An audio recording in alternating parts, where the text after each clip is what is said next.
Welcome to the University of Findlay Art and Culture Show. I am your hostess, Sharinda Welton, and today on set we have Mr. Chris Singleton. Welcome to our set. Thank you for having me. And our studio. Thank you. It's amazing. Glad to be here. We are so excited to have you here. Chris, you are a professional athlete, and you're currently not doing that, but you are known as the professional baseball player from Chicago. So tell me where you got started with your passion and your interest in baseball, because that's not something that your senior year of high school you wake up and go, oh, I'm going to be a professional baseball player. No, I think for me it started, I was 3 years old when I first started playing baseball. My parents threw me out in all the sports, but I found my best friend. His name was TJ Card. We were playing baseball together. And then as I got a little bit older, figured out I was pretty good. And then by middle school, I had this dream of buying my mom a house by playing professionally and wanted to be like Andrew McCutcheon and King Griffey Jr. So pretty young I got started, but once I got to middle school and high school, I really ramped it up and started to play pretty well. And so did you land scholarships, and did you get to go to college where Yeah. you wanted to go? Where was that? Absolutely. So my freshman year, I started to get recruited a little bit. I was lucky enough to play varsity as a freshman. So I had some schools looking at me here and there, but by my junior year, I realized that I wanted to stay local. Okay. And there was 3 schools locally, and I chose Charleston Southern, which is where I attended. And so you are a Southern Carolina boy, That's right? me. That's okay. me. Yep. And so you were playing there, and how does it work for the pros? Do they come out like at high school, they come out and scout you for college? Do the pros come out to the college games and scout you? How does that work? Yeah, so usually the way it works in high school, you can get drafted as a senior, right? But in college, if you go to a 4-year university, you got to wait 3 years. So my freshman year I played, sophomore year I played, junior season I started to get looked at by different scouts, and finally at the end of that year, that's when I got drafted by the Cubs.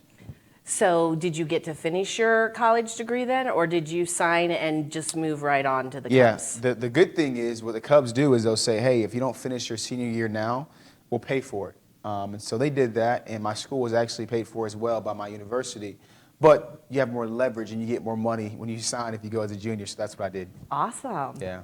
So how was it moving from this beautiful southern coastal state to the windy city? Yeah, well, number one, it was tough because I'm not from the cold. The No. cold is different. When I landed today, I thought, there's a bunch of snow out. I was kind of nervous, but you get used to it, just like you do with anything. So now I kind of look for the snow when I go travel a lot. Cool. Yeah. So you had a plan. It started with an introduction with baseball as a child, and then that evolved into a passion that became a profession. And so, like many people, I'm sure you thought that professional baseball was going to be your focal point until the retirement age that, I don't know where pro ball players retire anymore because it's getting older and older, Yeah. but 35, 40, 45.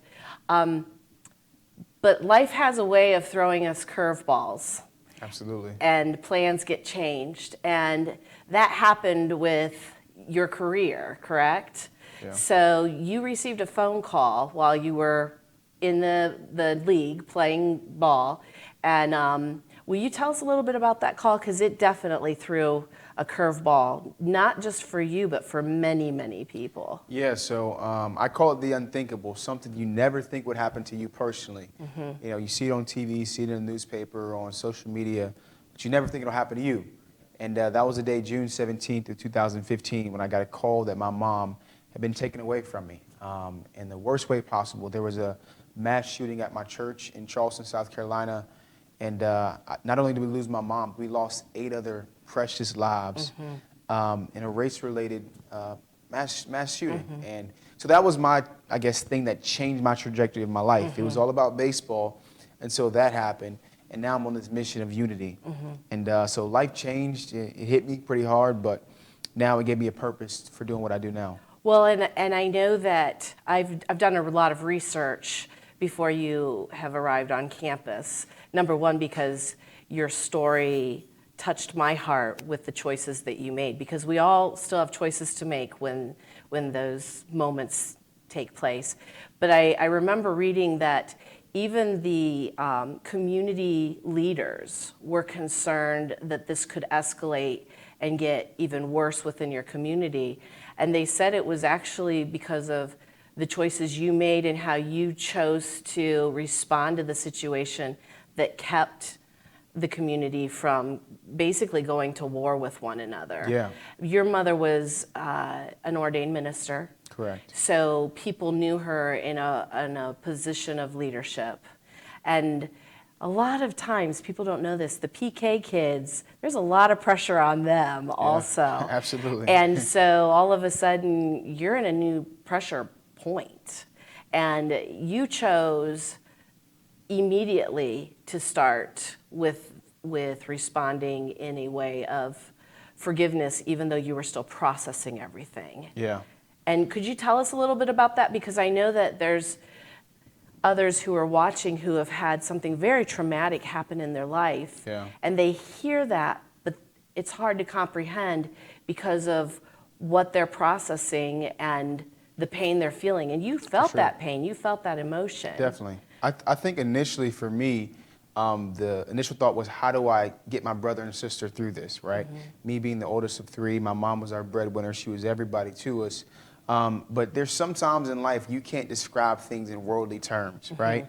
And I would have said I was a believer before I lost my mom, but when I was given the strength to forgive and to overcome what happened to me and my family, I know for a fact it was out of this world. And so when that was placed on me, I know it was for a reason. Now, with my mission of unity, of forgiveness, of teaching people, it's not always about the other person why we forgive. It's about releasing ourselves from that burden of hatred, of feeling like we need to be violent, of feeling so many different thoughts or feelings we may have. It happened from that initial thing that happened to my mom. So for me, I couldn't give myself credit to say that it was just me that forgave, or just me that allowed our city to come together, because there were so many other people that wrapped their arms around me. And we walked the bridge together. We walked together hand in hand and said, this is not going to divide us. This is going to bring us closer. And you have continued to extend your hand to many people around the world with how you choose to go in and share the story. Yeah. And I just think that's awesome. Thank you. Because it's one thing to forgive, but then to feel safe enough within the forgiveness to be able to reach out and give other people permission to think about it. Yeah. That takes a lot of strength and courage too, because It does. people, they put you on a pedestal even if it's not one you've asked to be on, because they're still trying to get to that point of understanding and forgiving. And do you think that in looking at the changes and the patterns, do you think that working in professional baseball prepared you for that, because people were already idolizing you and following your career and seeing you as a young, strong athlete? Do you think that the airtime and the press and everything that came along with that pressure, do you think that helped prepare you for being able to understand people trying to put you on a different pedestal this time? Yeah, well, I don't really think baseball per se, like, I guess, prepared me for what I went through. But I will say that anytime you're an athlete, you're looked up to. Kids want to be where you're at. You want to make sure you're doing the right thing at all times, right? You don't want to let these kids down. And so it was the same point for me with doing my mission now. I don't want to let people down, but most importantly, I don't want to let my mom down.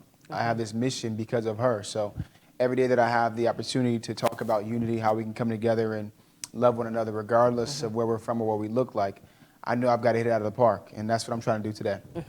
And you're doing it. I'm trying. You definitely are.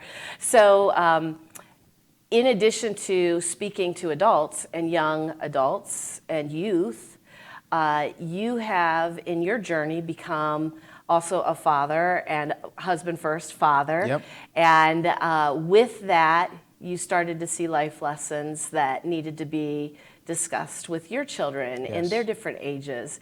And I love the fact that you took the message and turned it into a children's book. Definitely. Tell us about that children's book. Yeah, so I was actually really nervous about doing a children's book because I knew nothing about being an author. I knew nothing about how to even get started. Initially I wrote a children's book and my editor said, Chris, a children's book needs to be 32 pages. No kid's gonna read this long behind book, right? And I said, wow, okay, so there's so many different things I didn't know, but the reason behind me wanting to write it was I would speak to adults, I'd speak to high schoolers or different companies about my mission of unity.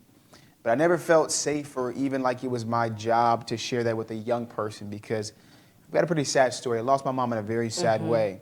I didn't want to take away their innocence. And so I realized, hey, I can have the same message, maybe not tell all the really sad details, but get that across to kids through a children's book. And so we released that in 2020, and people, different celebrities have backed it and pushed it out and really helped me out to get it out to, I think we've got like 37,000 families that have gotten the book so far across the world. So it's been good. And what is the name of that story? The book's called Different, a story about loving your neighbor. Yeah. And so it goes back to the unity and the forgiveness and the love. Absolutely. All this stuff that I do now is, I didn't want to do this at first, right? It was just about baseball, maybe playing at Yankee Stadium, going to Wrigley and maybe playing at Fenway. That was my dream. But, when life hit me, it kind of shifted my focus. And so this mission of unity is what I'm all about now.